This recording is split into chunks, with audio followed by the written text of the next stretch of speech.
Well, excuse me, take a few minutes to mellow out. Big Daddy Kane is on the mic, and I'ma tell about a minimum length of rhymes with strength and power. So listen to the man of the hour. Flow and go to a slow tempo, and you know, sing ho, swing low, then yo, the show will go on as I perform, transforming on stage like a Decepticon. But I'm not animated like a cartoon, I'm for real, shooting lyrics like a harpoon. Across the crowd, the listeners and spectators, so let's groove with the smooth operator. Just sound so smooth.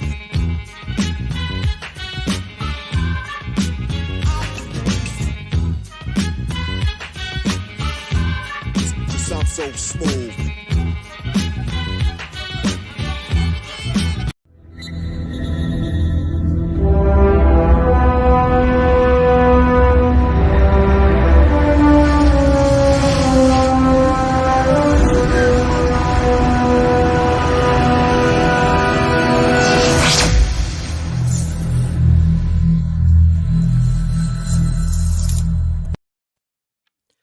What's up, everybody?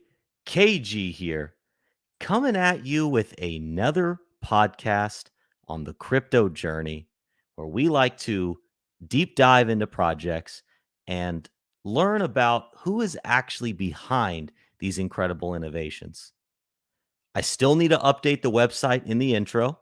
Bear with me, I got a lot going on. But today, I have a very special guest. Someone who, in the midst of an awesome party in Vegas, took an ample amount of time to deep dive with me on his project. And just really, I was surprised. There was a lot going on, and he answered all my questions. If you don't know this about him, this is a fact. He knows every word to every rap song on the face of the planet. You cannot stump this man. He knows them all. He's incredibly intelligent. He's an awesome dude. It is my friend, Dip Catcher. What's up? Hey, how's it going? Oh wow, it's funny. What a bus ride that was. Dude, I'm serious. Every song they put on, you were rapping it, you were going in on it. I was like, does this dude know everything? That's funny. It's crazy how, some of the songs I hadn't heard since I was a child, but some about songs, just how they commit to memory. Sure. It's, and they just come back to you. So that was a lot of fun. And it was awesome meeting you and hanging out. That was really cool to, put a name to a face and just get to know each other more, man. That was awesome. It was an awesome time.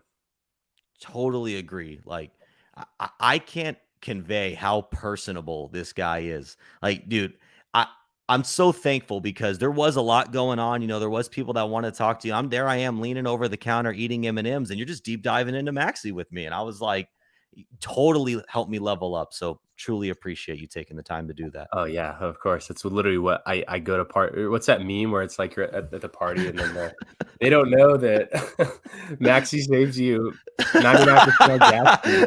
They'll be like, dude, we know you won't shut up about it. No, dude, it was perfect. It was perfect. So what we like to do here is we will deep dive into the project Maximus. And for those that don't know, MaximusDAO.com, that's the project we're diving into today. And this is Tanto or Dip Catcher. You may see him out there under those different names. He is a co-founder of the project, and he is also the developer, or at least the lead developer. Yeah, just me. Yeah. Okay. So the developer. And the first question we always like to ask is, who are you? How did you get into crypto? Point A to point B. What does that look like? Yeah, I mean, so I'm a software developer. I have been working in startups since I got out of college. In college, I studied optical engineering, which was basically like a physics degree. And then for my senior capstone in optics, I built a 3D virtual reality camera and a virtual reality photo sharing app.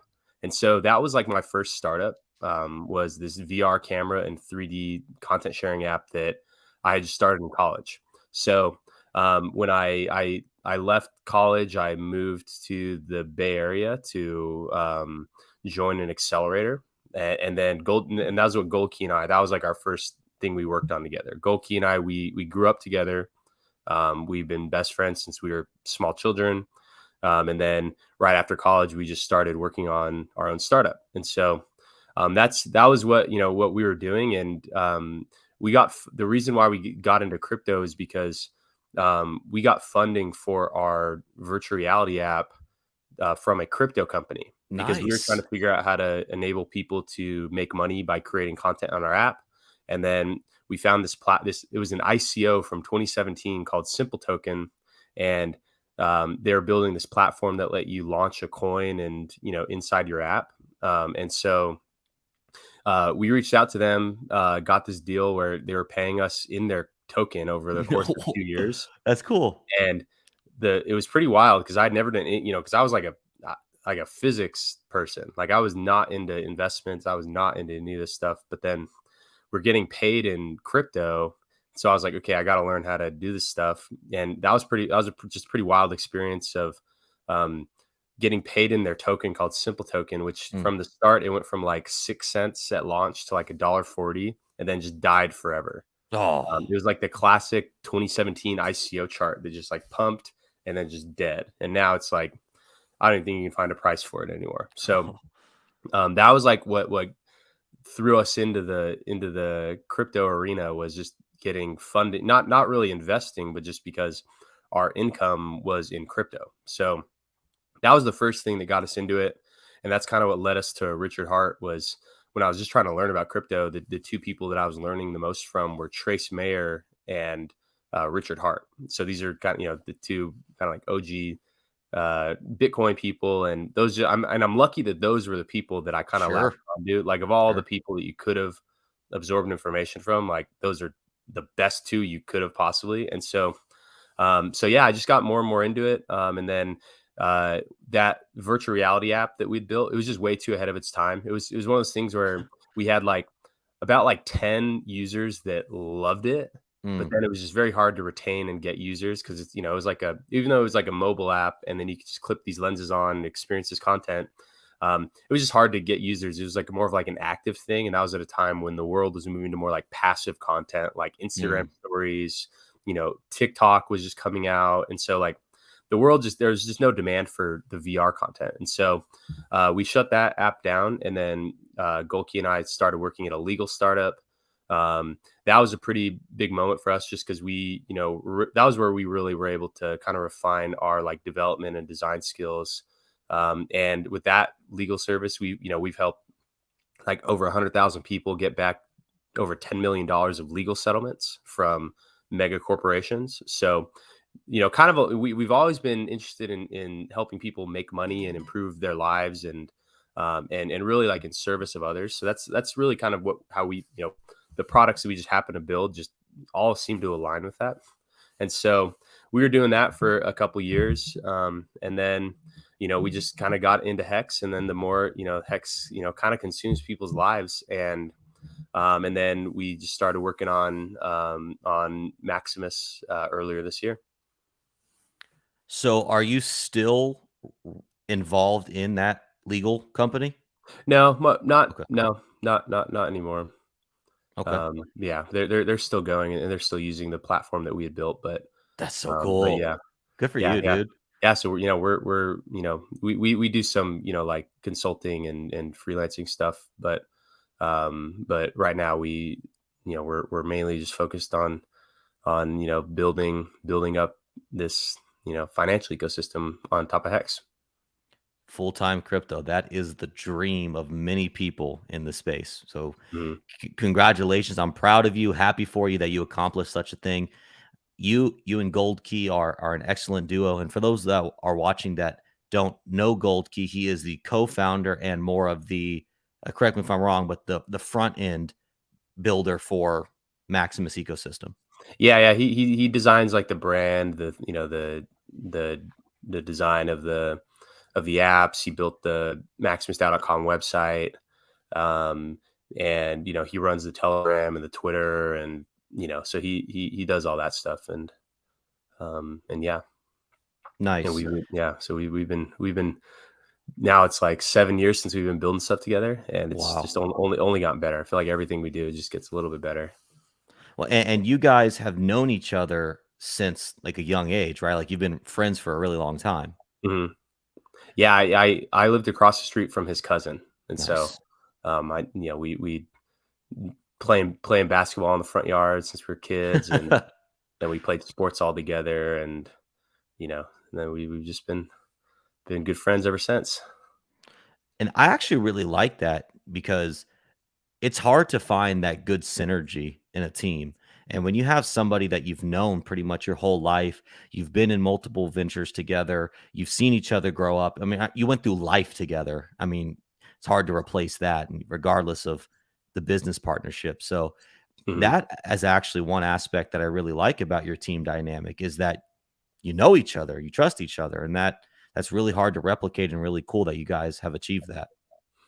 Yeah. I mean, it's definitely that foundation of trust is really important, and then and it's like by now it's like because a lot of it's kind of like the traditional wisdom. It's like don't get into business with your friends, um, but by now it's like we've just figured out like a really good just kind of how we work together, and it's kind of rooted in this like mutual understanding of each other and just kind of like what drives each other. Um it's like we definitely prioritize like our friendship and relationship, Mm, and then this is like just what we do together as friends, and so it's it all just kind of works out. that's awesome. That's awesome. And that don't do business with friends and family. I get it sometimes, Hmm. but I don't feel like it's universally applicable because Yeah. there's some situations like in your situation where it really works. Hmm. So I don't know. Whoever said that must have just had a really bad Yeah, experience. I mean, it definitely happens, like, especially with our first startup, how it, didn't necessarily pan out. It's kind of ahead of its time. And maybe once Apple releases some like sleek glasses, we'll just bring back this Nice. awesome because it's truly amazing. Like it was incredible, and it still is incredible. But there's no demand for it. So most people, if there's some like failure and that kind of drives them apart, but it's like it kind of just brought us together, and then we just picked right up and just went into the next thing, Mm, and so we're always looking for like the next opportunity, and then it's like um the like every software developer would love to have just like a best friend who's a designer that sure. can, Sure. and so we just it's like when I found that legal startup, um it's like kind of we come as like this package deal, and so it's kind of like we just picked it up and just kept moving, and we learned a lot working with at that company, and then it's just kind of like whatever we're doing, it's like we're going to be doing it together, and I think that it helps us only get better over time, and I'm really thankful to have a friend like him. Yin and yang. I mean, you handle the back, he handles the front, man. That's like, yeah, you're right. What more could you ask for? Yeah, I'm really lucky. So, all right, it's good to know about you. Thank you for sharing that stuff. I think that's actually very important when going into a project because something I hear about often is, who is behind this? And for a lot of people, and myself included, that's a really important piece to my puzzle when I'm looking at projects that I like or I want to invest in. So, going into the next phase, tell us about the Maximus ecosystem, and let's pretend like whoever's listening, this is their first time hearing about it. Let's assume they already know about Hex. All right, Mhm. let's take away that precursor. So, but tell us about Maximus from already knowing about Hex. Yeah. So with Maximus, we build products that help stakers. So what we do is we pool stakes so that you're not stuck paying the gas fee on your own. You can just join a stake, a big stake pool, and then that provides users the benefit of increased earnings that they wouldn't have got staking on their own because the bigger pays better bonus, huge gas fee savings because instead of everyone paying for their own gas fee, you just pay for one gas fee for the whole stake.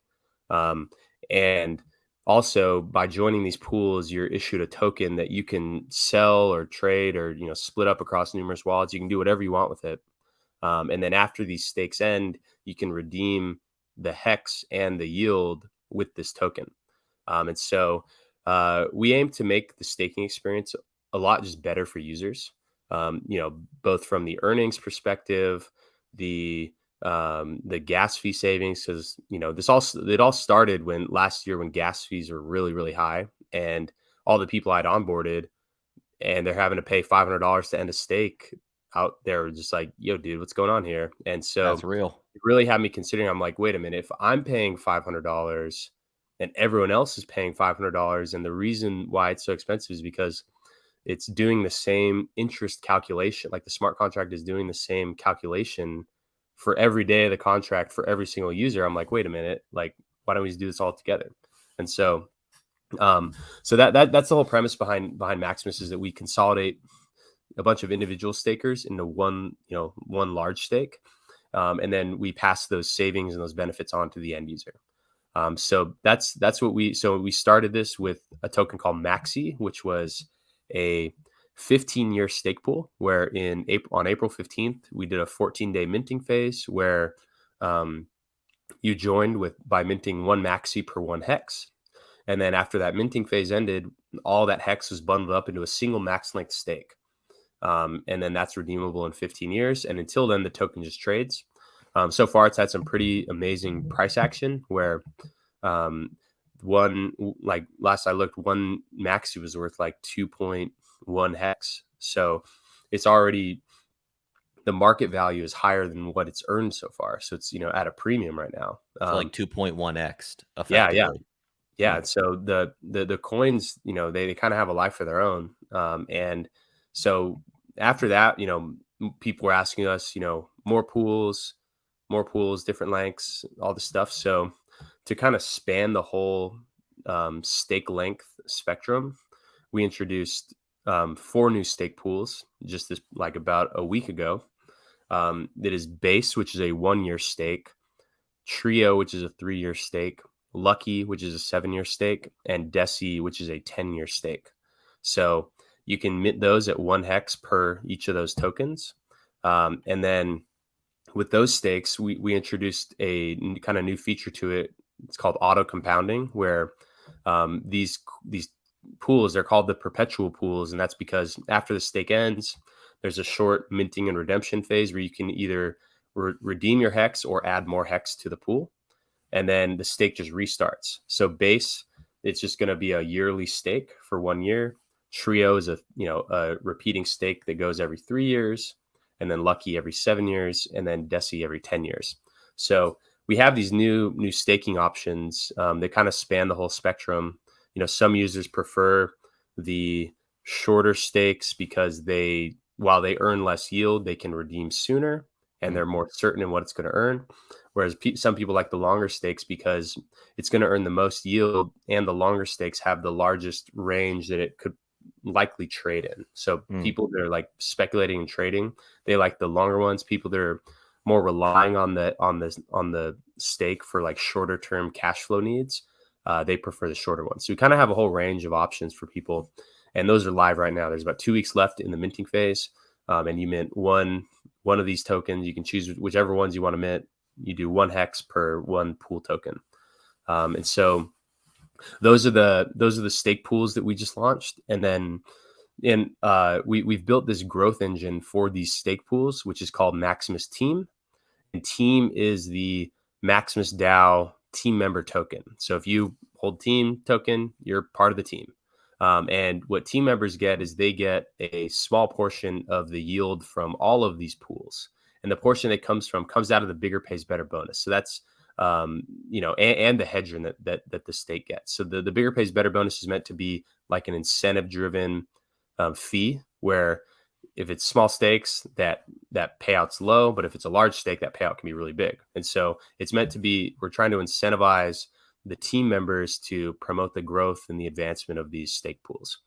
And so team, you mint with you need 1 Maxi to mint 1 team. And then when you have your team, you stake it, and each year that you stake it, you can collect your portion of the income that comes to the team contract during that year. So team is not a stake pool. It's a little bit more of like a speculative asset.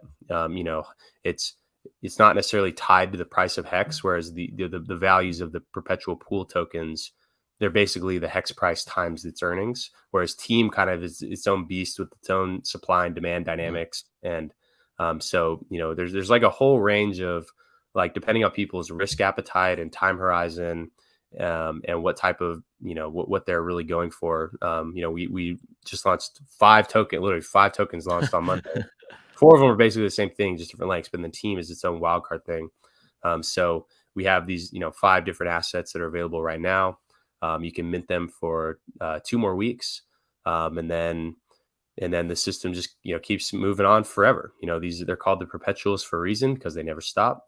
And Team is really meant to be a big growth catalyst for those pools and any future pools that we may also launch as well. Okay. So a lot to unpack there. I'll start diving into some questions. If anybody has any questions, feel free to drop them. I'll ask him any question. So let me go to the Team first. You said that it takes 1 maxi to mint 1 team. Couple questions. Am I burning that maxi, or am I sending that maxi to a different address? Is it burned for a mint? No. So to mint the Team, you send it to the Team contract. Okay. And then when after the minting phase ends, the contract, it does 3 things. So 20% of the maxi is burnt. So that increases the redemption value of the remaining maxi. Nice. 30% of it is held in this thing called the 369 maxi escrow contract, which releases that 30% of the maxi back to Team stakers during years 3, 6, and 9. So in year 3, what it comes out to is 5% of the total maxi that's minted into Team is redistributed to Team stakers during year 3, 10% during year 6, and then 15% in year 9. So if you stake Team during years 3, 6, and 9, you can reclaim that portion of the maxi. And so that's just kind of like a bonus. Like in Hex, there's like big payday. We have this 369 maxi escrow thing, and that's just an extra bonus for Team stakers during those years. And so that accounts for half of the maxi is the burn and the escrow. And then the other half goes into so the other half of the maxi and a copy of all Team that is minted goes to something called the mystery box.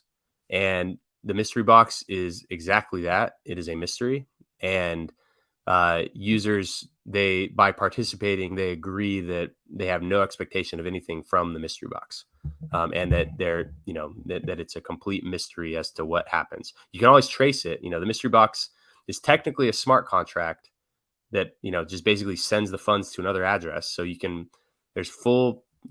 people will likely be tracking this thing, but there's no roadmap that the mystery box is executing on. The mystery box is a mystery. Like, it is truly a mystery. Like, there should be no expectations of anything from it. So you ever play Call of Duty Nazi Zombies? That's the first thing I think when I hear mystery box. Yeah. Okay. So you said half of the maxi that gets sent to the contract for the Team token goes to the mystery box. Mm-hmm. And then you said a second thing as well. And a copy of the Team minted. So the mystery box starts out with half of the Team and half of the maxi that went into it. And so when people ask about it, since it's a mystery, it's a mystery. But what I ask is what they would do if you had a bunch of maxi and a bunch of Team, and whatever they say, it's one of the possibilities, because truly anything can happen. Okay. So Team, its supply is dictated. Its max supply is dictated by the current supply of maxi right now, because that mint phase is over. So just so I understand this, if theoretically 100 maxi gets sent to the Team contract, 100 Team is going to be minted, but then an additional 50 team is going to be minted to go to the mystery box? So an additional 100. So it gets a copy. So Oh, 1-to-1. Yeah, 1-to-1. Okay. So Gotcha. Okay. yeah, 100. So if 100 team was minted by users, then at the end of the minting phase, an additional 100 team is just simply minted. Okay. And so yeah. Okay. So that's kind of interesting. So it's like if you don't get into the team right now, you either have to wait 15 years to get more team or buy it from somebody. Well, so team never gets reissued.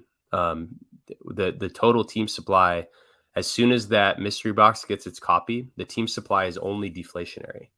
Oh, So wow. So yeah, even if when Maxi renews yeah. Well, 15 years. Maxi doesn't renew. Maxi's a one and done stake. Gotcha. The Okay. perpetuals renew. That Gotcha. so the perpetual contract it's basically the Maxi contract, but a couple lines of code change so that it restakes.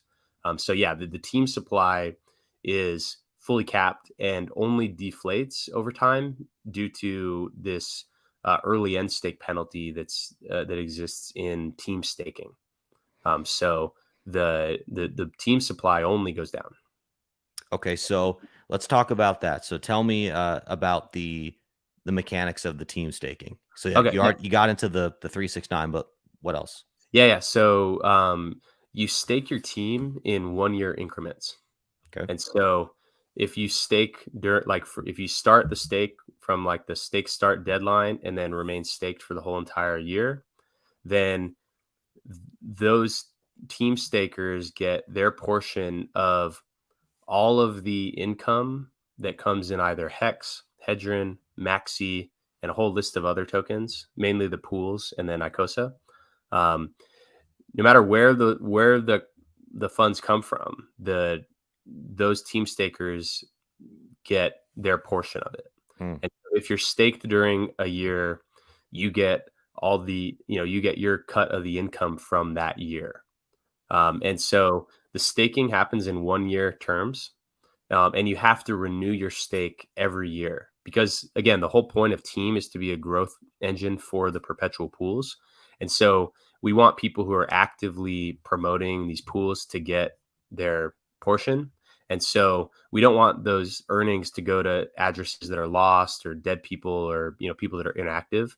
And so we made it where you have to renew your stake every year. So you can renew it at any time during the year. You can always roll forward into the next year during any current year. And so the team staking happens in these year-long increments.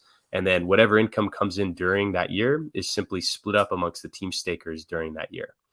So some years will have more income than others, like specifically year 3, for instance. There will be a base stake that ends that pays into team. There will be a trio stake that ends that pays into team, and the first installment of that 369 maxi rebate. So during that year, there's 3 income sources as opposed to like year 2 where there was only 1, which was base. Base pays out every year.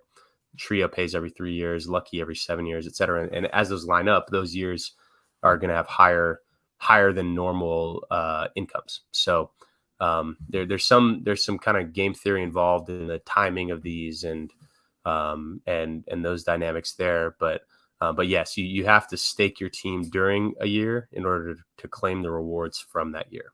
And that's basically the main rules. And so if you early end stake, so if you commit to a year and then you back out, so say the price of team pumps and you want to sell into the pump, say you staked, just make this like an easy example.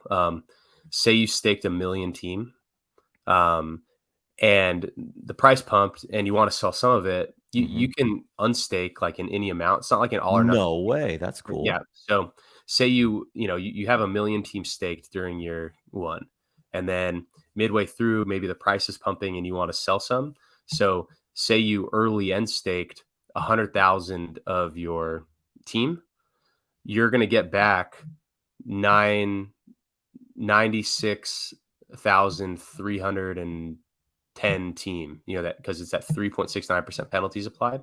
So you don't get back all 100,000. You lose out on, so out of 100,000, you would lose 3,691 team. That's just 3.69. That's a 3.69% flat on any early end stake. Yep. Yep. Okay. And then so those coins are simply burnt. So if so that's what makes the team supply dwindle away Mm. as people early end stake.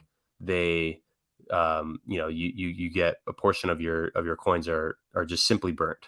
And so yeah, so that's kind of that dynamic with the, you can unstake in any amount.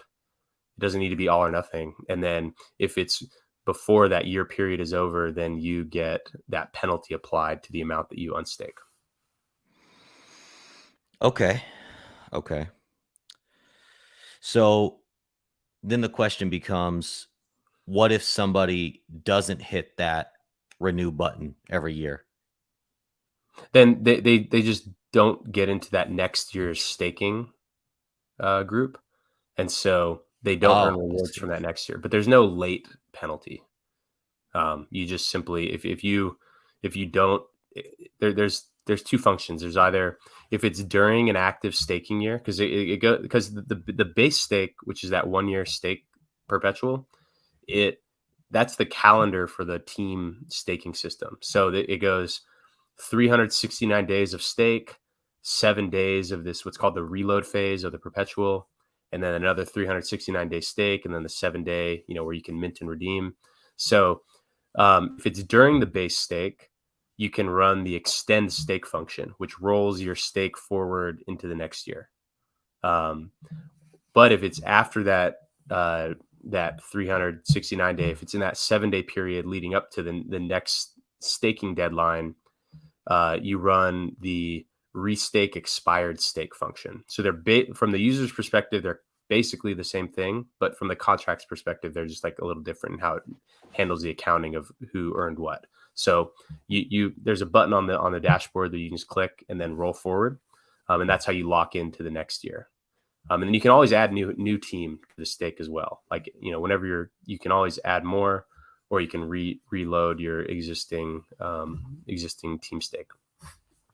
Okay. So if I don't restake, it's no penalties, just no rewards. It's just Yep. neutral. Yeah. Okay. That's easy enough. Mhm. All right. So let's see. We have a question here. And obviously, this is a completely speculative question. So feel free Mhm. to. Do you think there will be unstaked team token on the market? And if so, how do you think it will do? Yeah, I mean that's so. Right now, I'm just looking at let me pull up the numbers, and I'll tell you exactly how much of the team is staked versus how much is liquid. So right now, 36 million team has been minted, and of that, 27.7 million is staked, and 8.7 million is liquid. Hmm. So what is that like? What's 8 over 36? That's like, I don't know, 75 or 25%, about Yes. 22%. Yes. Yep. So right now, 78% of all the team is staked. And so, so that liquid amount, it's just on the market, then it can trade. And so that's the multi-trillion-dollar question there is like, what's the team price going to be? Mm. So those coins are going to be traded. And then, perhaps as the price goes up, perhaps people early end stake. And so if you early end stake, then, there's that penalty, which decreases the total supply. And also when you early on stake, you don't get the rewards from that year. Oh. And so that increases the staker payout for everybody else who did remain staked. And so, yeah, there's certainly going to be the unstaked team on the market. And there's probably going to be some cyclical nature to it due to that like deadline for staking, where you have to get into this year, or else you have to wait a whole other year to like start staking to earn rewards. So perhaps right after these stake periods start, there may be good buying opportunities, because like there's no rush to buy, because you can wait, a whole year to buy your team to stake it. Mm. But then maybe leading up to that staking deadline, perhaps there's a lot of demand for that. And so, where people are going to be buying their team to stake into the next year. And so there's probably going to be some cyclical nature to these 1 year staking cycles, where, just based on the urgency to buy the team to stake it. So yeah, it's going to be wild, because who knows, like, especially around those years, like year 3, when there's like, like, cause year 1, it's like, smaller payout. Year 2 is like still the same as 1, but a little bit bigger. But then year 3, it's just like, okay, you have the base stake and the trio stake, which trio is like 3 base stakes in one. Mm. And then you have that first installment of that maxi rebate. And also, like, what's the maxi going to be worth in 3 years? So it's because, maxi earns 30% per year. And so by year 3, the maxi will, like, the underlying asset, like earnings to date, will put it at like 2 hex per maxi, like earned. Like right now, the price is 2 hex per maxi, but the earned hex is like, it's earned like 12% so far. But after I see. 3 years, it will have earned about 100%. And so just the underlying maxi, so year 3, like, for instance, is like a very large staking year. And so it's likely that there's high stake rates during that year, because people will want to be getting that, extra lucrative yield from that year. And so, perhaps leading up to it, maybe during year 2, as a lot of people are buying in preparation for year 3, we see a lot of early end staking to sell into some type of pump. That's just an example. For team. Yeah. So like Okay. team, as in preparation for people wanting to get into that year 3 stake, because since you have to stake in the year before, to lock in for the next year, we may see a lot of the team being locked up or just like restaked.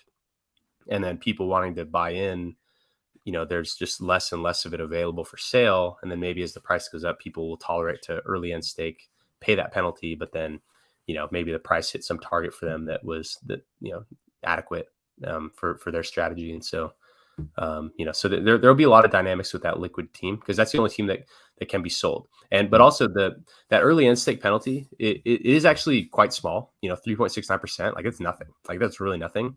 And the reason why is because we wanted it to feel inviting to do. Like, bearing a 3.69% penalty, that's, if the price goes up by 10%, like, what do you care? And so It's still worth it. Yeah. And so that, makes that early end stake penalty more inviting to do, where more people are likely to do it. And so that puts deflationary pressure on the supply.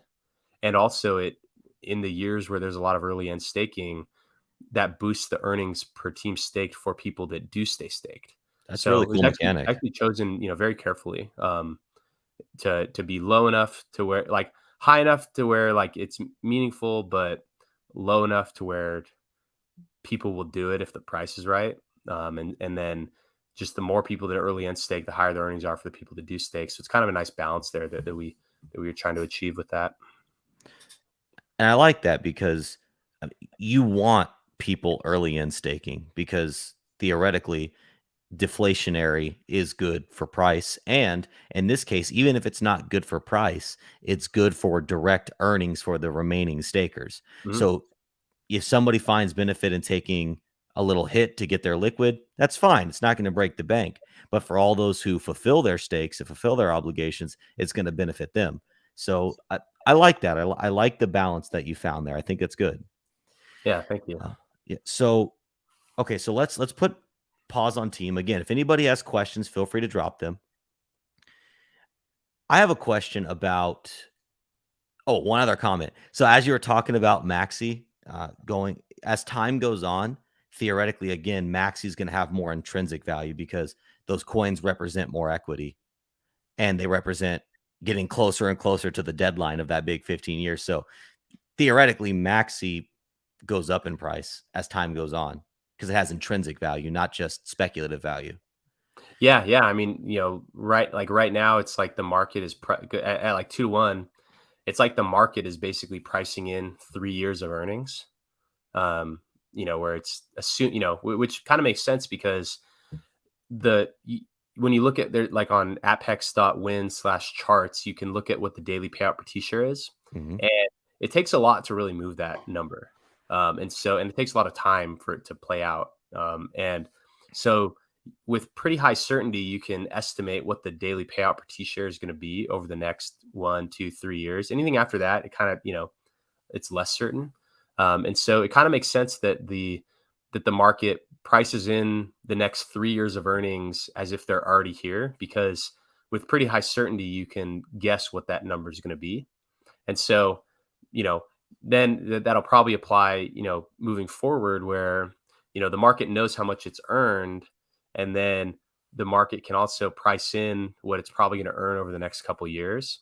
And so, the market may continue to price in those earnings before they actually are realized, or I mean, they're not realized till the end, but before they're actually accounted for, because like every day that goes by, what the daily payout was that day in Hex.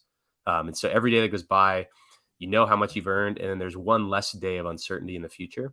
And so like as it grows, the market may, continue to price that in. But then also the thing kind of countering the market pricing that in is, people that minted and then sold, because it's a fully liquid token. And so, and especially what I, this is obviously not financial advice, purely just like my assessment of the psychology of the market. Game theory. Yeah, game theory is that like right now we've seen a pretty high maxi premium, and that's because there's been a Hex bear market.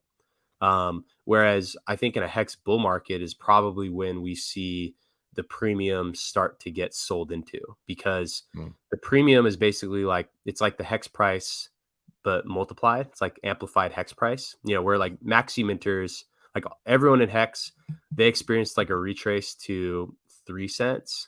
Whereas people that converted their Hex into maxi, they only experienced a retrace to like 6 cents. And so from a maxi holder's perspective, the Hex price didn't go down as much because like their value, was amplified by that premium.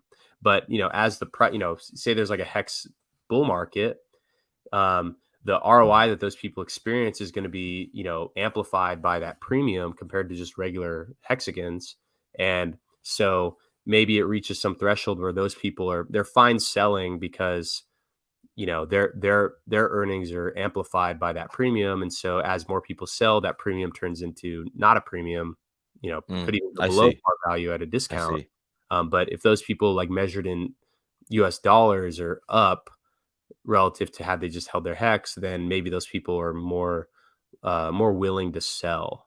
And so I think that, there's going to like the premium is probably, maybe like an inverse thing relative to the, like the general Hex market. And so, who knows what the price is going to be at any point in time. It's purely driven on supply and demand.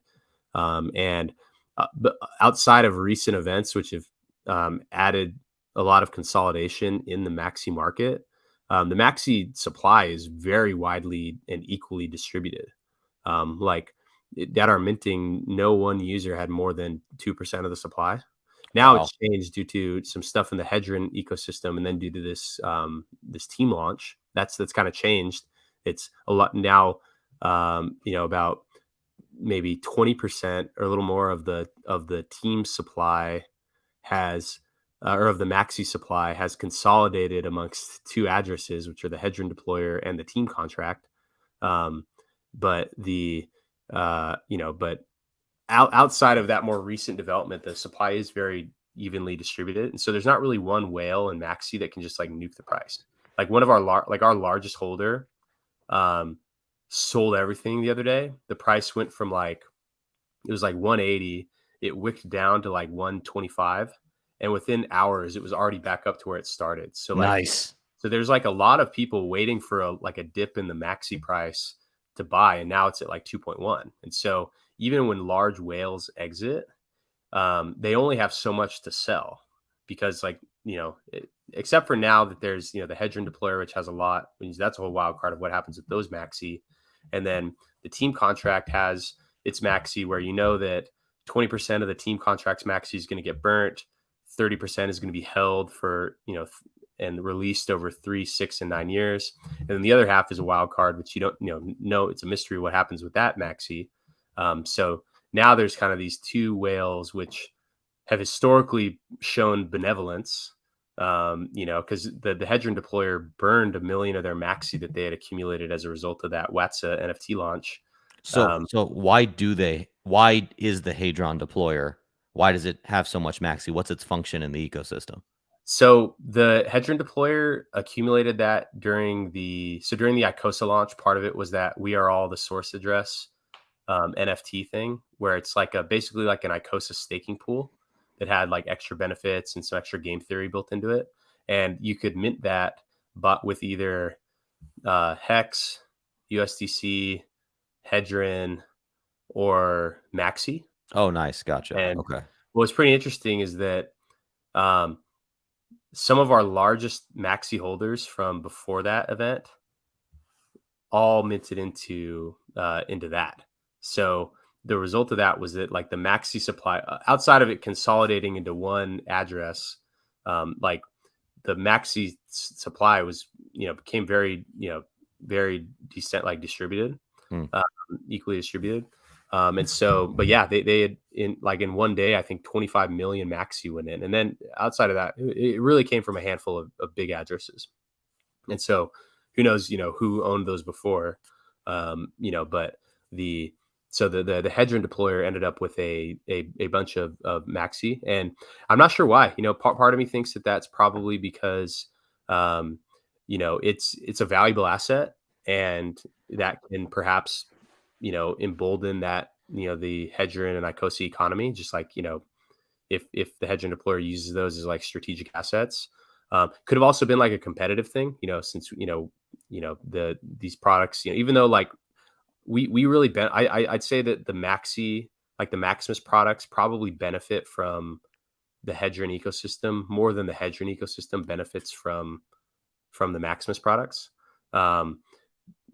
Because like with comparing HSIs to staking these pools, these are like the pools are very competitive to that. So, as a solution. And then Icosa kind of by they incentivize people to do a lot of these individual max length HSIs that basically you just like gave to the Icosa contract, and the Icosa contract minted you a coin in exchange for that. And then those HSIs are then going to an auction in like 90 days, and then they'll basically just get redistributed to the largest Hedron holders. So it's kind of like you traded your Hex stake to the largest Hedron holders, and you got Icosa coins for that. So it's kind of like this kind of circular system that they built and that encouraged. So that kind of incentivized more people to do the HSI stakes instead of staking in the pools. And so they're kind of competing products in a way. So perhaps they wanted to accumulate the Maxi as part of like a competitive thing. So who knows? Truly, who knows? Maybe the Hedron deployer might mint some team. And truly, who knows? Exactly. Yeah. So that's pretty. That to me is probably one of the most exciting parts. It's kind of like this. There's kind of like Maximus and Hedron ecosystems going on, where they're in some ways kind of symbiotic and in some ways competitive. And I think that balance of like symbiosis and competition is actually really healthy for the ecosystem. And so I'm excited to be kind of playing in this arena with with Alex and that's the big question of what happens to the 26 million Maxi that the Hedron deployer ended up with. Interesting. I like it. It's a movie almost, with all these different actors, players, entities. That's really cool. And yeah, I can see what you're saying about Maximus, your ecosystem and the Hedron ecosystem being competing products, but at the end of the day, they probably appeal to different people, and they're both features and give you more flexibility with Hex. Mm-hmm. So, Yeah. whatever appeals to you more. Yeah, and also since like the like Maxi is going to be one of the largest holders of Hedron because it got the 5x launch bonus, and it's like one of the largest, longest stakes. It's like in terms of T shares, it's like I forget what in the rank. It's probably like size number 11. Wow. Stakes, but then most of those stakes were Hex that was bought when it was like thousands of times less in price. So of like this kind of like new era of Hex where the days of the 0.00001 Hex is way gone, way in the past. Kind of this new era of like the prices in the pennies range. Yep. This is one of the largest stakes, and we captured like the 5x launch bonus. And so the Maxi stake is going to be like the people that hold the Maxi coin, like as a unit, the Maxi stake is going to be one of the largest Hedron holders at that time, because by then all the all the like OG hex whales that got a bunch of the Hedron, like they'll all be gone by then, because all those 15-year stakes that started in the first year will be expired. And so the Maxi people, so the Hedron price is like a big driver in the Maxi price. And so, in any benefit in the Hedron price benefits Maxi. And then also because team earnings come in Hedron, because the Hedron from those stakes, like from the Perpetuals, like these new stake pools, that goes to team stakers. And so increased Hedron price increases the value of team staking yield. And so we absolutely like, so I love Hedron. Like I love Hedron. I don't necessarily like what the ICOSA system incentivizes. I don't like that people are basically just like giving their hex to the largest hex or Hedron holders, which are really just the largest hex stakers, like OG hex stakers, or just the people that bought, new people buying is good. But I don't necessarily like how it's incentivized a lot of solo staking, because that can be a really big negative externality on hex, because it makes a lot of hex stakes infeasible to end if the gas prices are really high. And only 2 max length hex stakes can fit in a single Ethereum block. So the amount of, there's thousands of these max length stakes that are all going to be ending as a result of the ICOSA thing in 15 years. And that alone, who knows what other DeFi activity is going to go on at that time. It's also going to be competing for those blocks. But there could be a situation where thousands and thousands of max length hex stakes are just infeasible to end because people can't afford the gas. And like I did a rough calculation based on the number of gas units required to end those stakes times the gas price times the ETH price. And in 15 years of all the max length stakes that were individually created in the last month, that could be like a $50 million gas bill across the hex economy. That's significant. Oh my gosh. That was like, aside from just like the users experiencing high gas fees, which like we save with these stake pools, like kind of the big underlying reason why I'm really so dedicated to this is because when I did the calculation on how much gas that hex stakers are going to be paying, that is a massive drain on the hex economy. Like that's a huge problem. And so I'm really passionate about solving that and maintaining more money in the hex economy. And so, we did that in a big way with Maxi, where we got like 5,400 people to stake 294 million hex in a single stake. So that alone saves tens of millions of dollars. And then it's like we did that, and then a couple months later, this other thing built this incentive that they kind of undid all the progress that we had made in terms of saving money in the hex economy. And so, but they did that to boost the Hedron price. So it's like, that's just part of the game. And while I think it's kind of a negative externality on hex, at least it boosts the Hedron value, which boosts the value of Maxi and team.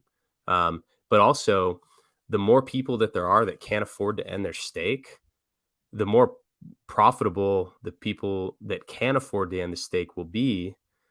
And the people that are most likely to be able to afford to end the stakes are going to be people that join these pools, because you're not responsible for the gas fee. It's like the group, it's like thousands of people with one gas fee, as opposed to like thousands of people who all have to pay their own gas fee. And so we directly benefit from this. In this, I think it's really horrible for hex. Like I think it's like actually like a really bad thing for hex and people in general, like especially the smaller holders. But it kind of directly benefits us. So I kind of is weird. I'm having a hard time kind of like internally processing all this, because like it's counter to this massive problem that I'm trying to solve for hex, but it massively profits the people that participate in our system. So it's like, I have this weird feeling inside about this whole topic, but the moral dilemma. At least it while it does compete with like the short-term hex that could be going into these pools now, it like, especially every day that goes on and that gas fee really like reality sets in on what that's going to be. It's massively lucrative for us, but it's also like really, I think, really bad for individual users. So I don't know how much I like profiting directly at the expense of enthusiastic hex stakers who are just getting in, putting $200 of hex and staking it max length because that's what they heard on a YouTube video every month. And when they come due and they're like, oh wow, like even if they can't afford to do it, they're like, oh wow, like I just gave back 14 years of my yield. Why did I stake in the first place? And so I do have this weird feeling about all of it. But that's why I'm really passionate about encouraging people to join these pools, because it's not only good for the user, but it's also just good for the hex economy in general. Well, I hear you on the moral dilemma. That's okay. I think you're doing the right thing by expressing the reality. You're telling people, hey, you're sharing with people your dilemma and why the dilemma exists. But your qualm about the moral dilemma doesn't change the reality. So it exists. It's there. You can't change that. The best thing you can do is exactly what you just did, is educate people about it. So, if it means anything, I think you did the best thing you could possibly do in this situation. Yeah, thank you. Yeah, that's kind of, that's definitely how I feel. It's like, because also it comes down to people's choice, right? Like, Of course. people can choose Of to course. build whatever they want, which I fully support. Like, I fully support anything, even if it's negative. Like, I support people building. I support people choosing what to do with their funds, and I support people bearing the consequence of that. And and that's just part of the game. So it's all is fair in my opinion.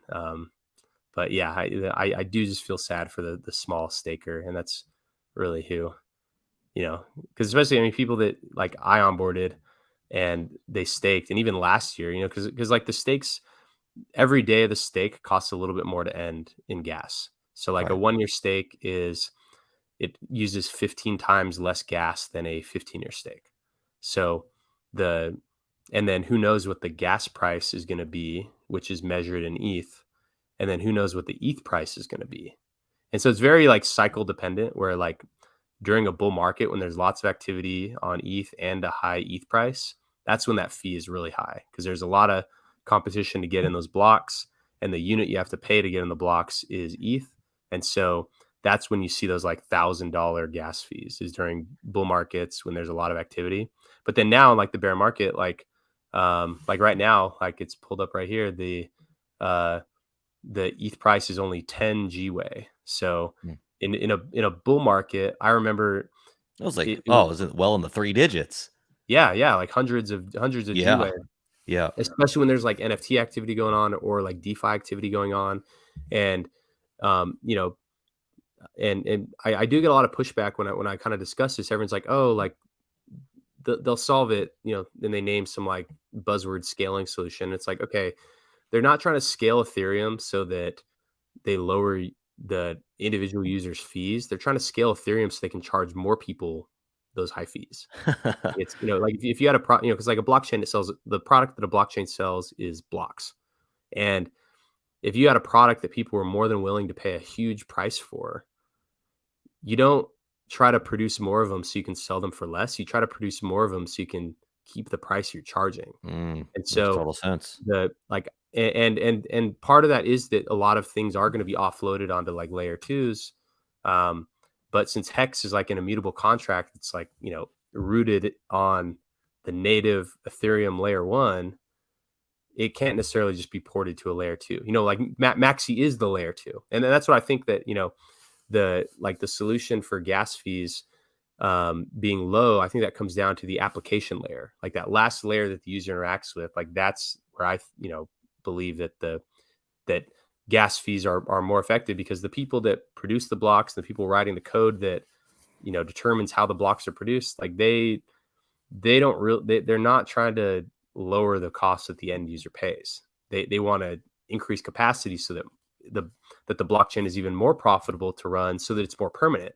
Because if everyone's paying nothing for it, there's high risk that it goes away. And if the whole premise of blockchains is these are permanent, unstoppable things, then they must be very lucrative to operate, or else people would stop. And so What's the incentive at that point? yeah. And so if you and that's why, for certain use cases, like, like games, or like a lot of the NFT stuff, like they don't need to be on like a permissionless censorship resistant, permanent blockchain. Those are more like ephemeral use cases, kind of here today, gone tomorrow. But things like Hex, which is a strong competitor for like a global reserve asset, that absolutely needs to be on a very strong chain, very immutable, very permanent, very censorship resistant. And so the high fee is like a benefit. It's like a competitive barrier to entry for others. It's what ensures that the system is going to be permanent. If we're making 15-year stakes, you want to be on something that's going to last 15 years. And if it's cheap, it may not be profitable for people to run it, and then it becomes more consolidated, and then it's more easy to shut off. And so that's why I think it's, rather than just like saying, oh, the ETH devs are going to fix it, like I think the opposite is that they're going to fix it for themselves so that they can make more money. Yeah, not for the end user. Because why would you? Like truly, like why? Like there's no reason to. And yeah, and even that's like the worst case scenario, right? Was just high gas fees.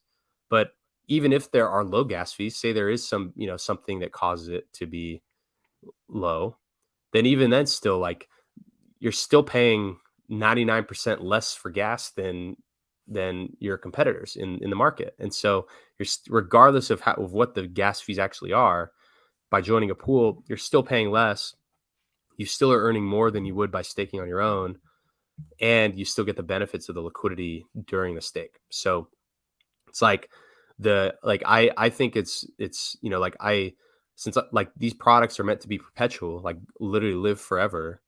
You have to assume that the worst case scenario is going to happen. Like, so that's like a key design criteria in everything that I build, is that the people that join our products, they must be prepared to thrive in both a high fee and a low fee environment. And so, it's like, I don't think it's wise to just like have this like hopium that, oh, someone's going to fix it. Oh, it's going to go down. And kind of, whereas like, yeah, we did fix it and it's already live. And, and then regardless of what the fees are, it's like, in a good case scenario, everyone's happy because everyone can afford to end their stake. In like a medium to bad case scenario, everyone's sad because they can't afford to end their stake, except the, stake poolers unaffected type of thing. And so, which someone actually said, yeah, that's what I was going to be. All right. Well, we are coming up at an hour. I do have a few more questions if you have the time. Yeah, if you of have course. to go. Yeah. No. Okay. So, and if anybody has questions, please drop them. All right. So, PulseChain. I get my copies of all the pool tokens. How does that roll right over? Does the system just continue over on PulseChain? Yeah. So you'll so for instance PulseChain happens whenever that is. There's we're gonna have eMaxi, eBase, eTrio, eLucky, and eDeci, and eTeam. And then when PulseChain launches, you're gonna have pMaxi, pBase, pTrio, pLucky, pDeci, and pTeam. And pBase, pTrio, pLucky, pDeci, and pMaxi are all going to be just backed by their P stake PulseChain. Like the copy of the stake is still fully backed. And so at the end of those will be all redeemable for their PHEX. Nice. And so, yeah, it's an entire system state copy. And so the stakes that are held in these contracts are going to be copied over as well. And so, the copies will just be kind of just how you would expect them to be. That's cool. That's nice and seamless.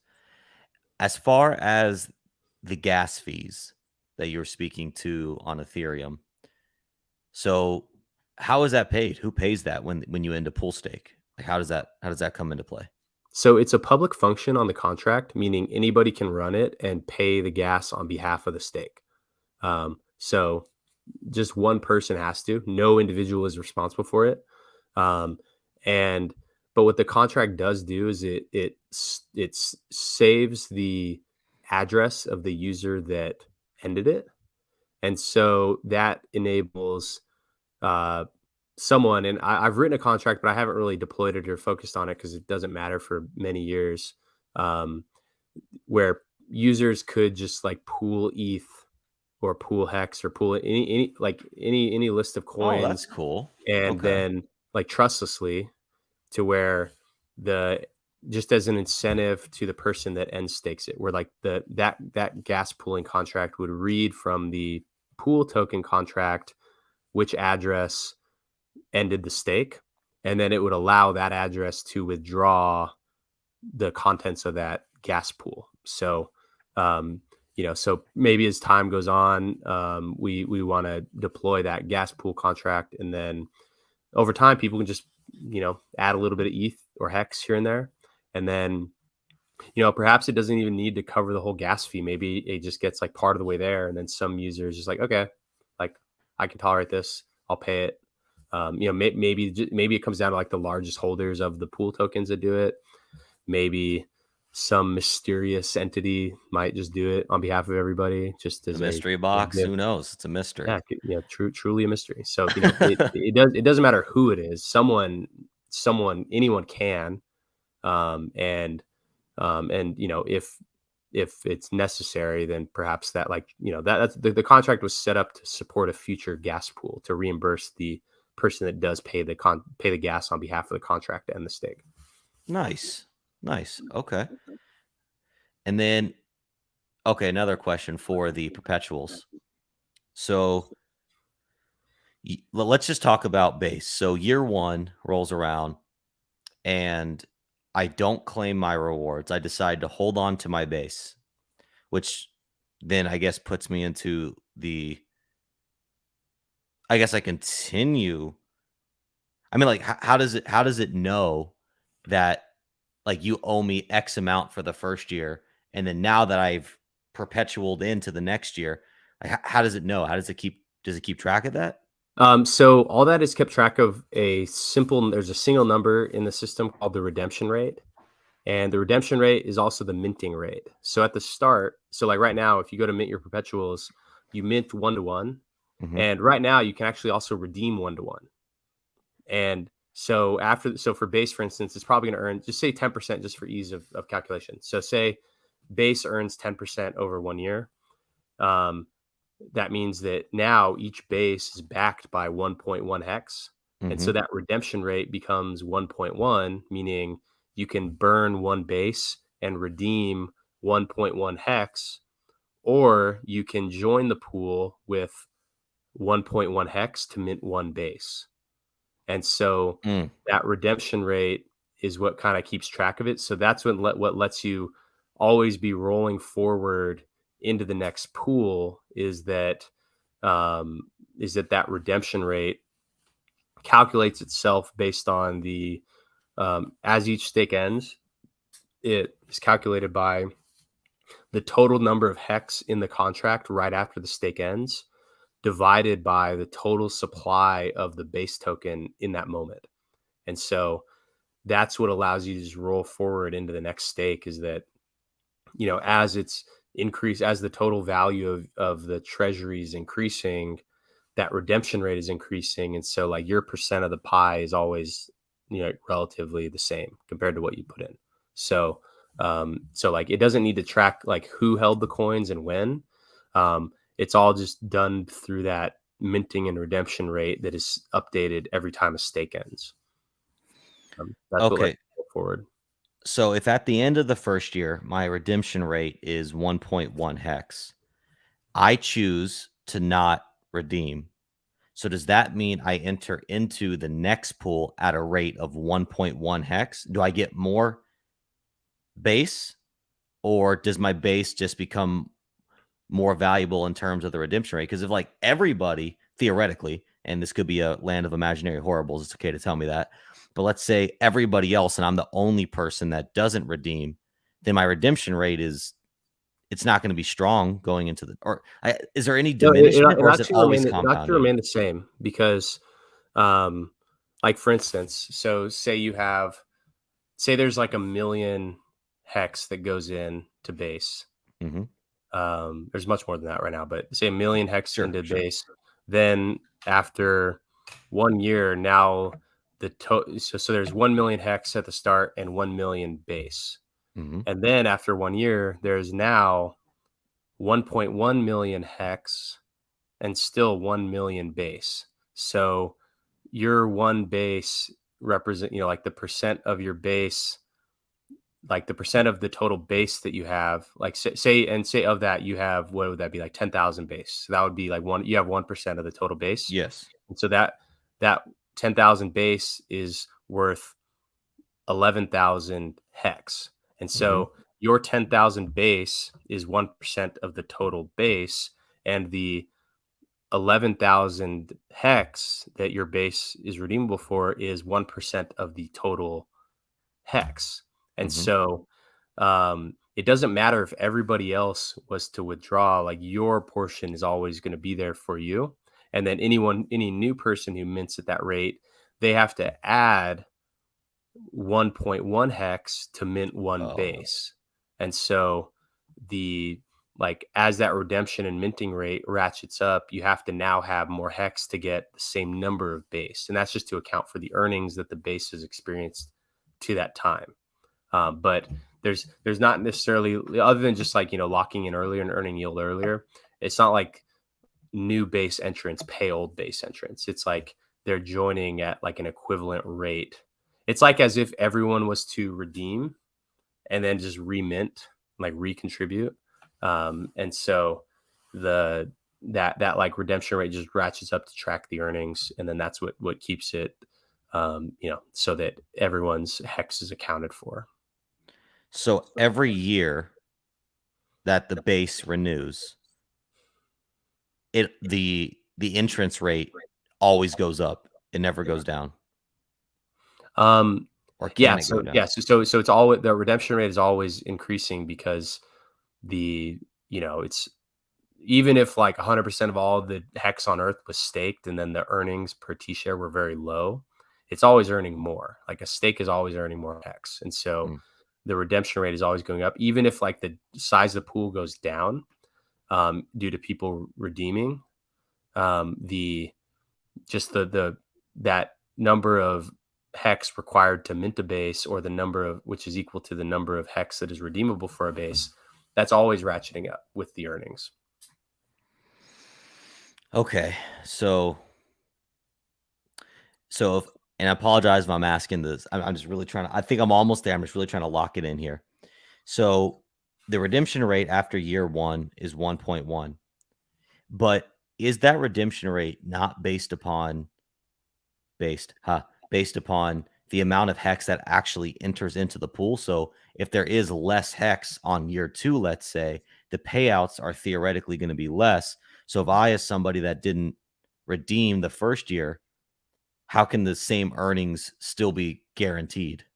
So the difference there would be, well, so the earnings year on year, that can vary based on the size of the pool and the share rate and the daily payout per T share. And so as it rolls forward from one to the next, so say in the first year, it's so like say 1 to 1.1. So you're say 10, let's say like 100. So like 100,000, say it's like 100,000. So after the first year, it's now 110,000. But then say the second year, it doesn't earn 10%, it earns 9%. So now that 110,000 hex times 1.09, then in that next year, it goes from 110,000 to 1.09 to 119.9 thousand. And so after that second year, that redemption rate would be it would go from 1.1 to 1.199. And so it regardless of what the earnings actually are, it does always ratchet up. And that's just to account for like where the total hex divided by the total base is that new redemption rate. And because when you redeem your hex from the base, you're removing hex from the contract, and you're also burning that equivalent amount of base. Okay. And so so it's like always the like it's always tracking those earnings at that rate, and then regardless of how many go in and out, that rate remains like, it equally weights existing hex that's already in the pool to new hex coming into the pool. I gotcha. So by doing that, you're always guaranteed what you put in at the start of the perpetual stake. Mhm. And then on top of that, you earn whatever the new incoming is. And so because of that calculation that you just described, that's how it guarantees that you get what you put in plus the interest, so to speak. Yep. Okay, that's fair. That's fair. Yeah, man, you've got, there's a lot to unpack, at the base level, huh? It makes sense, right? You stake together, you get the bigger pays better bonus, and you reduce your gas liability. So, it's relatively simple in those terms. Team, you add a little game theory there. And then you can obviously get into the game theory of like, which am I going to use, the 1, 3, 5, or it's 1, 3, 7, 10, 15. 1, 3, 7, 10, 15. So you have a lot of plays here. And, I actually asked you this question in person, and I'm going to ask you again here live. What's the play? With the whole ecosystem, what's the play? Not financial advice. You're just a guy talking about opinions. What's the play? The play is to look within your own heart and soul, because only you know that answer. Fair enough. Because it's impossible to know what the ideal portfolio composition is until after the fact. Like, it's purely impossible. And and they all kind of have their own reason. It's like from where base is like the least risky one, because it's basically like liquid hex, except it's growing at like 10%. And because it's redeemable so soon, there's probably not going to be a lot of trading volatility on that. Whereas like with Deci, I mean, with Maxi, we've seen like a big wave to the upside, but there could equally be like years of discount where like people will be pissed that they're holding Maxi, Sure. But with base, there's not really room for much discount or premium because it's redeemable every year. So, and whenever it's redeemable, because it's both mintable and redeemable and sellable, the price just normalizes to that new redemption rate. And so every year it kind of resets the price. And it doesn't really make sense for base to trade at a very high premium or a very low discount, because it's redeemable in such a short period of time and you can be pretty certain what it's going to earn. So like base of all of them is like the least risky. And so if like you're relying on, say you have like a yearly payment you have to make, like some like insurance policy or just some, something, your kid's tuition or something, where you can't really tolerate the risk of there being a big discount in the stake pool token, but you want to be earning something, but you don't want to like tolerate the risk of, okay, say you're holding Deci, the 10-year stake, and at the time you need to sell your Deci, everyone else also needs to be selling their Deci, and then like it's trading below what it's worth. Like, say you can't tolerate that risk, like things like base or trio, which are on the shorter term, those are good solutions. So base earns about 11%, trio earns about 16%, lucky comes out to like 24-25%, and then Deci is about 30%. And so longer pays better, but shorter pays sooner. And so there's less risk in the like if you have like shorter term cash flow needs, the shorter term stake pools are good solutions. But if you're more using it for like a long term saving strategy, then the longer term pools are better for you in that case, because you're earning more yield. There's more of a chance for a high premium that maybe you can be one of the people that gets to sell into that high premium, but you also have to tolerate the risk of there also being a discount. So it kind of can't be one without the other.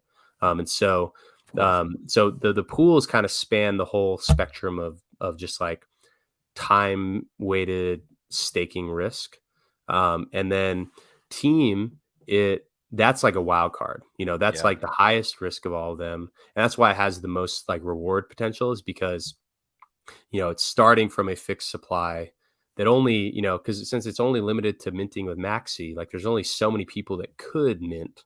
And that number is way less than the number of people on Earth that could want this asset in the future. So it team and because the pools, those are all basically, it's just the hex price times its earnings is what those prices, maybe it oscillates around that, but like when it's regularly reset with the redemption, when the stakes end, that's what the price just converges to. So those ones are basically like hex price times the earnings, whereas team, even though it earns yield in hex, Hedron, Maxi, potentially others, for unreleased contracts, that one gets, it's not just tied to the hex price, so the team has the chance, it can always go down, that's the risk, these are high risk, it's a brand new thing. It's not like hex has like a proven track record, team doesn't.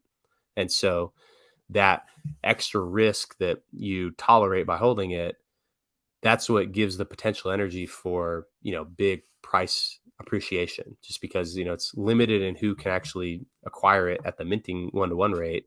And because the earnings paid to team could infinitely grow, because these stake pools could become very large. There could be more stake pools. There could be new contracts that deliver payment to team.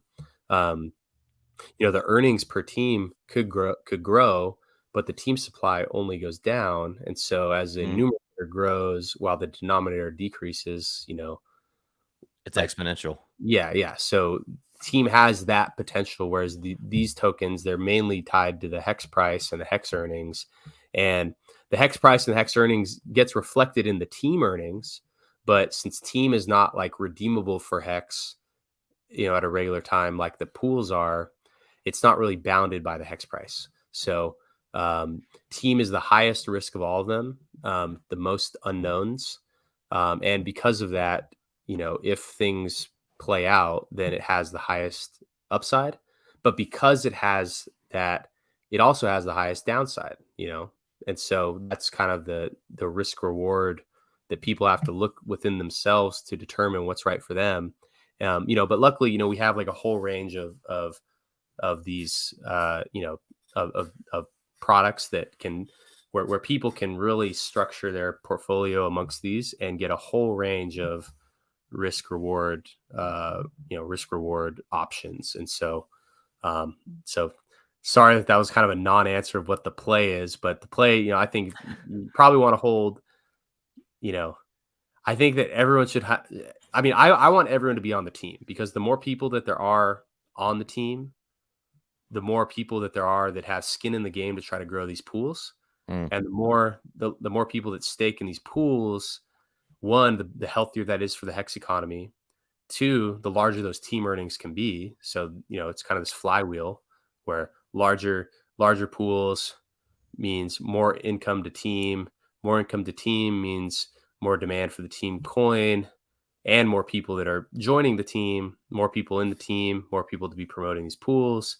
And the more people that stake in pools as opposed to staking on their own, the healthier the hex will be. And so I think that everyone should have some team.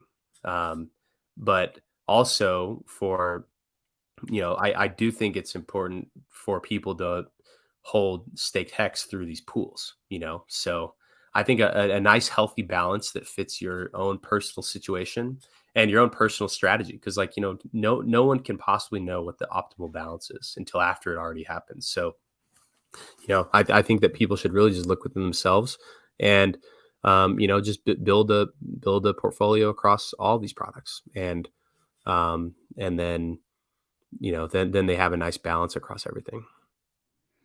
I hear you. And it's an awkward question to ask a founder, because it's like you enter into weird territory. I get that.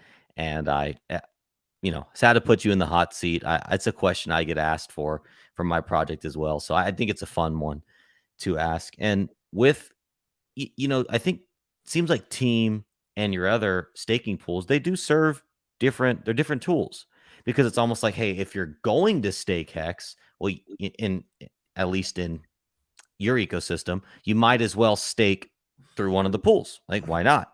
But team offers a completely different value proposition. So I could see value in diversifying there. Someone does ask, it's kind of in the same line. Fast Abdul says, best 1 year play, base or team? If you can't answer, if it goes into the same thing, it's fine. That's tough, because like, because team earns like a tiny percent of the base yield. So as far as yield goes, like hex yield, you'll probably get more hex with base, but because of team staking dynamics, because most people are minting to stake it, and it could become very scarce, and so team could appreciate in value more than the hex and the base, which earns like it's hex times 1.1 over a year, and so it's kind of like, do you want to lock in the yield in hex, or do you want the chance for like a high flying thing in a year?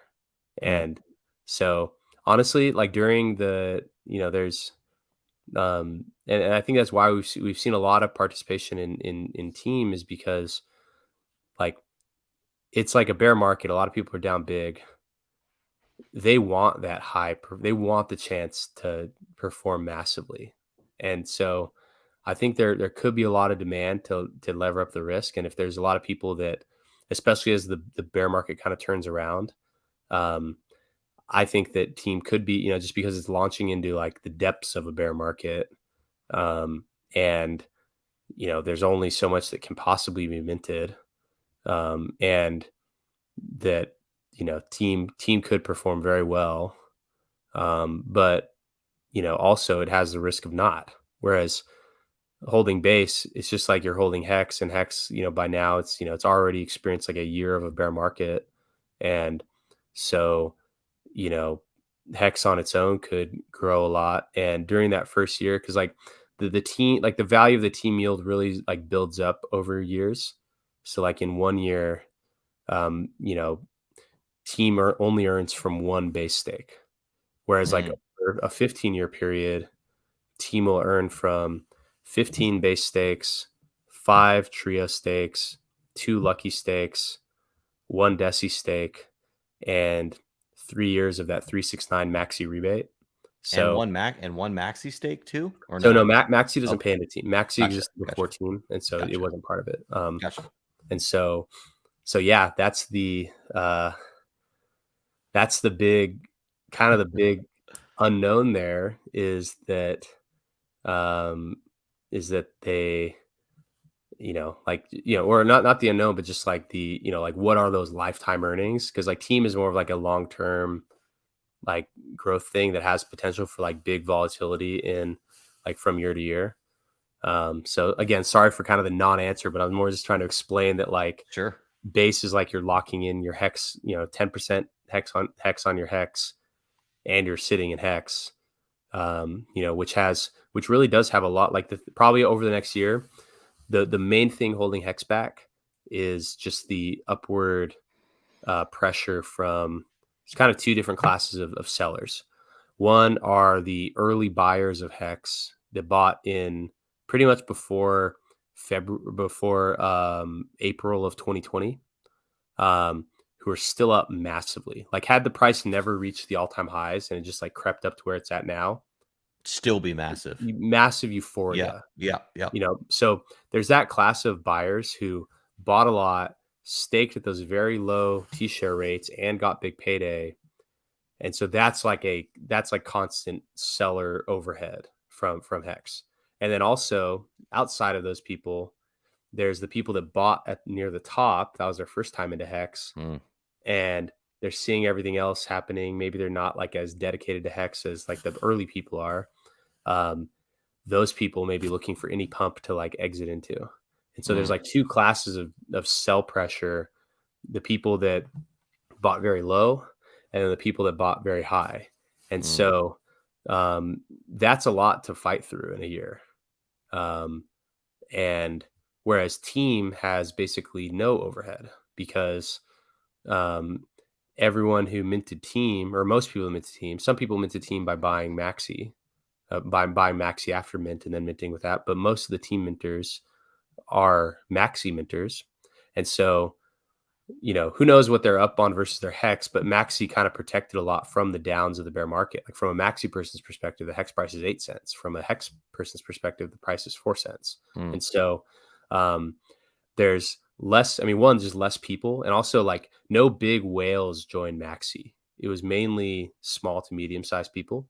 And so we don't necessarily have that same, and since team is mainly composed of that category of user, we don't have that much just overhead. So people that, up massively were up even more massively, and then the price went down. Now they regret not selling. And those people are like looking for a pump to sell into because like they felt the paper gains and then they kind of disappeared or just restored to even still massive levels. So that category of seller just isn't quite as present in Maxi. And so by extension, it's not present in team. And since team launched after the bear market, it's not like there's like big team, or there's not like there's team holders that are sitting on massive losses right now. And so it has a lot less overhead of like these different categories of sellers who are really looking for any pump to sell into that hex price has to fight through in order to reclaim all-time highs. Whereas team is kind of starting from nothing. It's kind of self-selected a group of people that already have long-term vision, because the value in team isn't just the earning in the first year. Like the first year earning is probably going to be the smallest ever earning. Sure. Because the rest of the system hasn't really kicked into play yet. Yeah. So team already is self-selected for a long time frame people. And the team staking, people, it's like kind of why else would you mint your team unless to stake over a year? And then, so it's kind of team just in general has less overhead, but it does need new buy. Price can't go up without new buyers, regardless of how much is locked up, there's no new buyers coming in, then price isn't going up.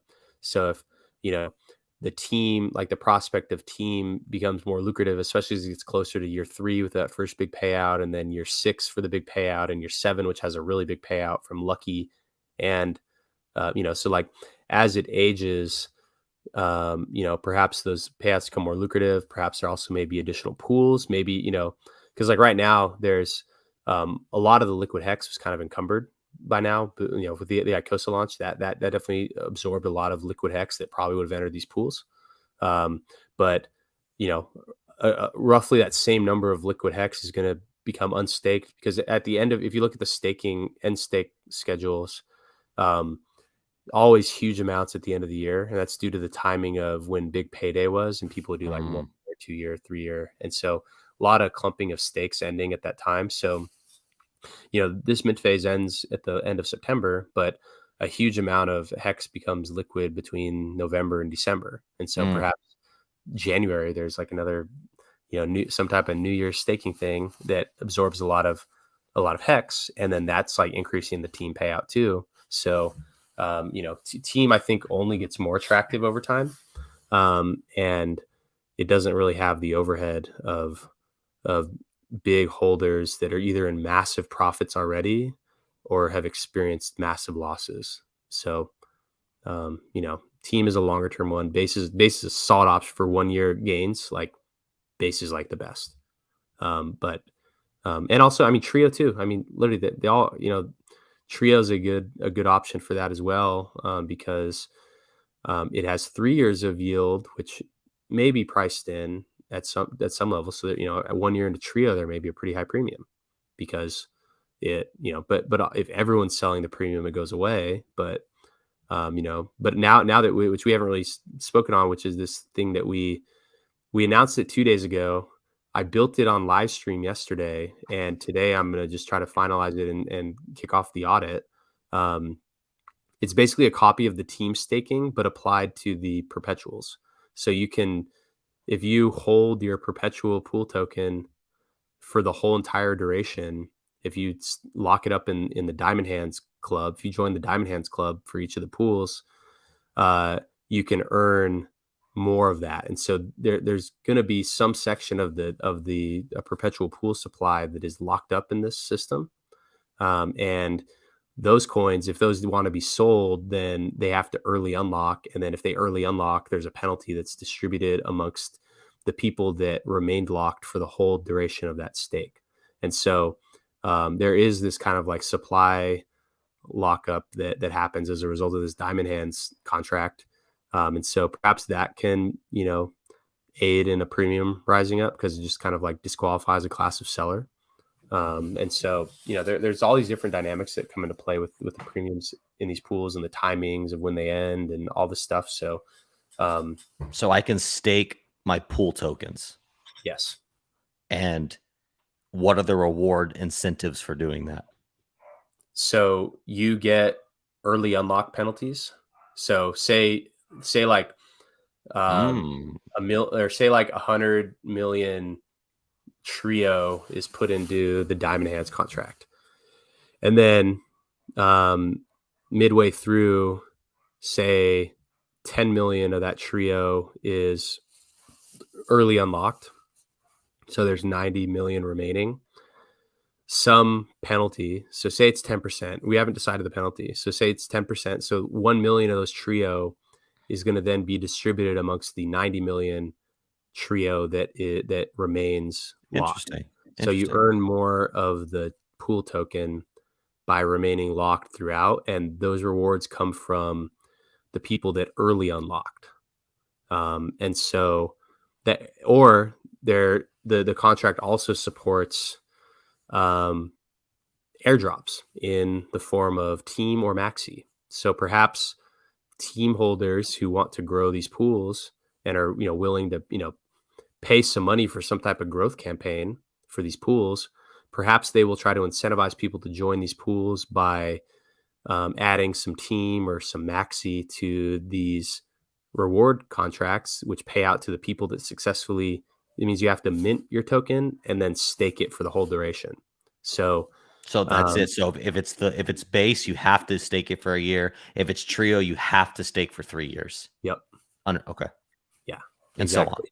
Yeah, and so you earn in the coin that you stake, and then also if people choose to send some team or maxi to that contract, whatever that amount is also distributed amongst the people that successfully make it through the whole stake while remaining locked. So there's some added incentive to be joining those pools for that reason. So especially people that would otherwise just be staking on their own, where like they're not really looking to play the premium discount cycle. They're more looking just to use it as an alternative to staking on their own.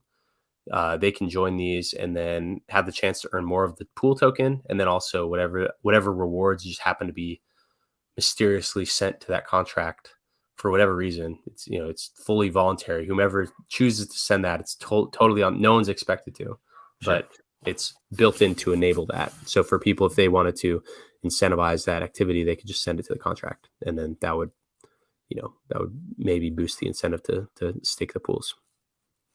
That's an interesting play, especially if your ultimate goal is to get more hex and you know that you're not going out early. Yeah, then you could stake through any one of the perpetuals and then stake your perpetual token in order to get more perpetual token, which in the end of all of it gets you more hex. So if that's your goal, then yeah, you've created a lot of cool ways to do that. Yeah, it's the name of the game, is getting more hex. All right, so we're going to take one final question, and then we're going to wrap up the questions if you have another minute for that. Okay. Any plans for stats on accumulated hex and Hedron yield for perpetuals and team stakers? So stats page, I guess. Yeah, so we kind of have one for maxi where you can see how much like hex has been accumulated and how much maxi is set to be, or how much Hedron is set to be accumulated, and the total supply and everything. So we have one of those for maxi, and then as these stake starts, we'll roll out those equivalent ones for all the pools, and then for the team stakers, we'll kind of do the same thing. So as these stake starts, that's probably right now we're mainly just focused on the launch because they haven't started earning yet, so we haven't built them yet.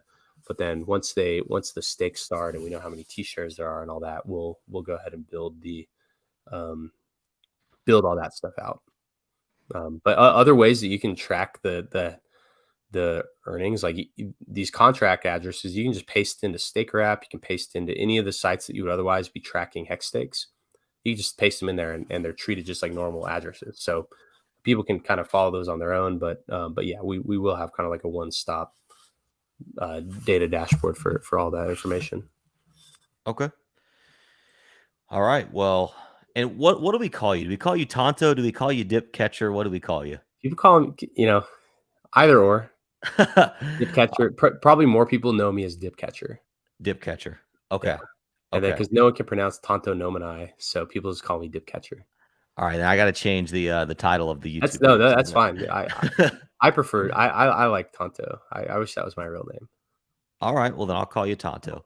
Uh, I appreciate you taking the time being here today. Is there anything that you want to say? Anything you want to plug to wrap up this podcast?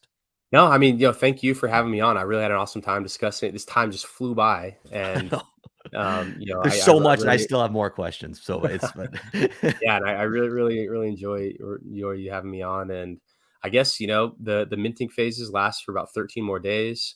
You can mint your team at team.maximus.cash. You can mint perpetuals at perpetuals.maximus.cash. You can link there from maximusdao.com. Do not fall for fake links. If you're minting and you're asking questions in the Telegram chat, there's literally scammers that sit in the Telegram chat waiting for you to ask a question. And then they'll DM you with a fake picture of me saying, "Oh, sorry, the page is down. Go to this other page." And you get there and it asks you to type your seed phrase in. Do not do that. I will never ask you for that. So I will never DM you. Only accept help in public. Do not accept help in private, because there's nothing that can go wrong that you would need private help for. Every question is like, okay, make sure you're on Ethereum. Make sure that your MetaMask is unlocked. Make sure you click the button. Make sure you type in the number and click the button. Like those types of things. That's like refresh the page. Like there's nothing that you should need private individual help for. There's no such thing as a dumb question. People have already been scammed by imposters. So please, please, please, I urge you, if you're minting, do not reply to any DMs. Ignore your DMs. If you're asking questions in the chat, please ignore them. You will be, people are coming after you. They want your team. They want your maxi. They want your hex. So do not fall for it. Great advice. Nobody in crypto, I don't care if it's the Maximus team, myself, it doesn't matter who you're out there interacting with. No legitimate person in crypto is ever going to ask for your seed phrase. And if you come into contact with some sort of DApp that you don't recognize, that you even think is slightly strange, come into these channels. This whole community is here to help you. We don't want people getting scammed. We don't want people getting wrecked. So no legitimate person, just like you said, is ever asking for those seed phrases or your private key. Either one. No one's ever asking for it. Yep, that's right. All right, Tonto. Well, I'm going to stick around for another couple minutes on stream. Okay. You're welcome to hang out in the green room. If not, I appreciate your time, and I look forward to talking to you more. Thanks, man. Yeah, we'll talk to you soon. All right, later. All right, everybody. What an amazing insight into the Maximus ecosystem. We've got a lot of plays there. I still am digesting everything I'm learning, but the more I learn, the more I see its value. Tonto is a great guy, very intelligent person. He has all the answers to all the questions, which is one thing I really appreciate about him. And if you join their Telegram group, they have a very helpful community in there. You can ask questions. We were in Vegas and I had a question after talking to him. I popped it in the Telegram room. I got an answer almost immediately. It was actually kind of synchronistic because as I put the question in the Telegram room, he walks by in the hallway and I was able to ask him. So that was really cool. And again, to piggyback on his point, no legitimate person in crypto is ever going to ask you for your seed phrase or your private keys. If they ask you for it, it is 100% a scam. If you ever are feeling any sort of weirdness going into a situation, join the Internet Money Telegram, t.me/internetmoney.io. It's on our website, internetmoney.io. We're there to help. And if you ever have a gut feeling, it's strange to say, but it's very true. Be skeptical out there in the crypto space. Always be skeptical. There are people out there, like he said, who want your hex, who want your crypto. They want to hurt you. That's what they do for a living, is hurt other people. So be careful out there. Stay safe. In crypto, stay skeptical.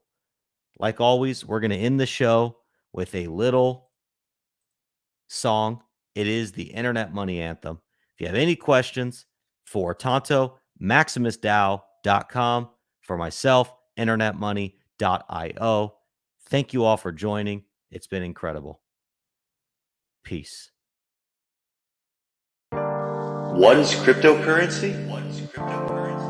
Cryptocurrency is more than just money. Cryptocurrency is a lifestyle, a philosophy, an ecosystem, the means by which human beings to attain financial freedom, not just in the sense of multiplying their investment, but giving humans the ability to interact with money in any way that they see fit. And if that way doesn't already exist, that's the beauty of crypto, is you can create it. And that's what we've done here. Internet money is the future. Internet money is the future. What is internet money, you ask? Well, it's just that. The future. Internet money. Internet money is the future. Internet money. Base God on the blockchain. Internet money. Internet money. Financial freedom. Internet money. Internet money is the future. Internet money.